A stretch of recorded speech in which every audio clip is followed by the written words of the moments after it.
ये तो काम ऐसे होगा। Question number 2, from the following information prepare income and expenditure account. तो ये रहा format income and expenditure account का, ठीक है। इसके बनते हैं 4 कॉलम्स। पहला आपका हो गया एक्सपेंडिचर, दूसरा हो गया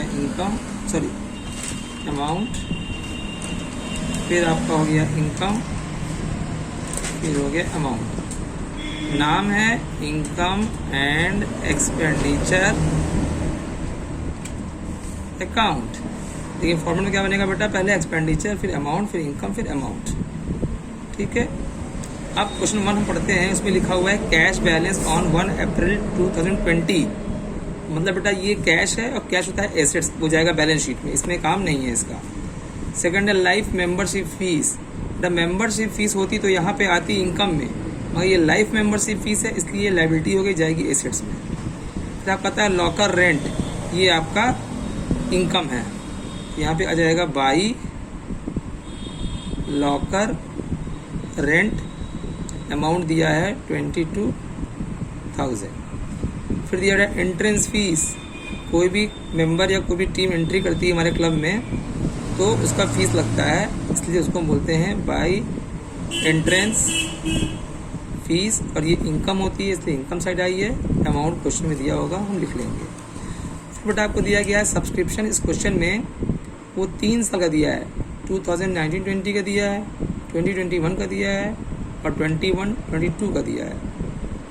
तो बेटा ये जो बन रहा है करंट ईयर, उसमें दिया है 2021, तो मतलब 2021 वाला सब्सक्रिप्शन हम लेंगे, बाकी सब्सक्रिप्शन को नहीं लेंगे। इट मीन्स जो पिछले साल का है वो भी हमारे इस साल में नहीं लिखा जाएगा, जो नेक्स्ट ईयर का है वो भी इस साल नहीं लिखा जाएगा। क्या लिखा जाएगा, सिर्फ करंट ईयर का। तो यहाँ पे आ जाएगा बाई सब्सक्रिप्शन, जो इस साल का है वो लिखा जाएगा 3,46,000 ईयर 2020-21। फिर दिया बेटा donation for swimming pool.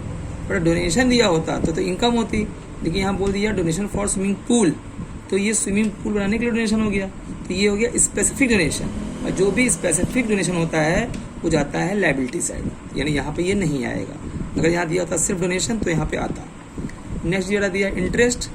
Interest हमारा इनकम होता है, इसलिए इंटरेस्ट हमारा आ जाएगा इनकम साइड 15,000। मिसलेनियस इनकम, छोटा मोटा कोई भी इनकम है, ये भी हमारा इनकम है, इसलिए हमने इसको लिख दिया इनकम साइड। Miscellaneous income 700। फिर दिया इनकम फ्रॉम एडवर्टीजमेंट। बेटा हमारी कंपनी में कोई प्रोग्राम होता है, हमारे ऑर्गेनाइजेशन में, तो हम एडवर्टीजमेंट करते हैं लोगों का, उससे भी हमको फ़ायदा होता है, वो हमारी इनकम आती है। तो बाई इनकम फ्रॉम एडवर्टीजमेंट 12,000। ना बेटा अब हम जाएंगे पेमेंट साइड।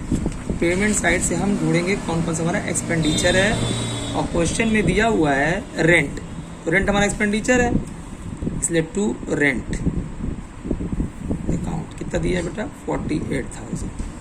फिर बोला फर्नीचर परचेज। बेटा फर्नीचर हमारा एसेट्स होता है, इसलिए जाएगा बैलेंस शीट में। कहता है सैलरी, सैलरी हमारा एक्सपेंडिचर है, तो वो सैलरी यहाँ पे आ जाएगा, टू सैलरी 2,40,000। फिर दिया इंश्योरेंस प्रीमियम, वो भी हमारा एक्सपेंडिचर है, इंश्योरेंस प्रीमियम वो भी यहाँ जाएगा 12,600। टेलीफोन चार्ज है, ये भी हमारा एक्सपेंस है, 2 टेलीफोन चार्ज, अमाउंट आ जाएगा 18,200। फिर बेटा प्रिंटिंग, बेटा कुछ भी प्रिंटिंग करके छपवाते हो वो भी हमारा एक्सपेंस है, इसलिए हमारा यहाँ पे आ जाएगा प्रिंटिंग एक्सपेंडिचर में। इन्वेस्टमेंट परचेज, बेटा इन्वेस्टमेंट का हमारा एसेट्स, इसलिए वो जाएगा बैलेंस शीट में। और फिर लास्ट में हमारा आता है कैश बैलेंस। बेटा कैश हमारी एसेट होती है तो जाएगी बैलेंस शीट में, यहाँ पे नहीं आएगा। तो बेटा इतना चीज़ में आएगा, फिर इसकी टोटलिंग करेंगे, तो इन दोनों की टोटलिंग करेंगे हम, और फिर बैलेंसिंग करेंगे। इधर कम पड़ेगा तो आ जाएगा सरप्लस, टू सरप्लस, और इधर कम पड़ेगा तो by deficit, totalling of this को करेंगे सब्ट्रैक्ट, आ जाएगा बैलेंसिंग फिगर, जैसे कि आप पहले भी कर चुके हैं। तो यहाँ बेटा आ रहा है सरप्लस है 78500। तो टोटली बेटा जो इसकी है वो आएगी 4,01,400, 1,04,400। ये कैसे आया बेटा? Totalling of this and totalling of this difference किया हमने, तो यहाँ पे जो कम पड़ा उससे हम बोलते हैं टू सरप्लस। क्वेश्चन होगा।